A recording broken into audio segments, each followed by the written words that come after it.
লেখাটা যদিও উল্টে গেছে, আমি কোথায় বলো তো? নিশ্চয়ই বুঝতে পারছো এটা আমি কোথায়। কি সুন্দর লাগছে দেখো উপরে আলোর ছটাটা। আমার না এখানে আসলে খুব ভাল লাগে। আমাকে তো এখানে মাঝে মাঝে আসতে হয়, কারণ এখানে আমাদের প্রজেক্টারটা চলে। হ্যাঁ, যে কোনো প্রোগ্রাম, যে কোনো কিছুতে আমাদের প্রজেক্টার এখানটায় চলে। এরা পার্মানেন্ট নিয়েই রেখে দিয়েছে। আমার বর মাঝে মাঝে আসে, তার লেনদেন মিটিয়ে চলে যায়।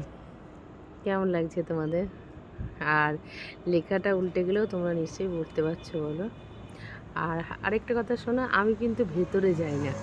কেন যাই না? আমার ভালো লাগে না। মাঝে মাঝে ভেতরে যাই, সেদিন কফি চা অফার করে, একটু মানে ইতস্তত বোধ হয়, ওই জন্য আমি আর ভেতরে যাই না। এখানে থাকলে বেশি ভালো লাগে। আর এখন কিন্তু রাত 8:30 না 9:15 বাজে। এই রাস্তাটা এত ভালো লাগছিল আসার সময়, দেখো কত সুন্দর। হুম। আর খুব হাওয়া এখানে, গরমকালে এলে খুব ভালো লাগে, কি সুন্দর হাওয়া, ভালোই লাগে। তো তোমরা তো আসোই না মাঝে মাঝে।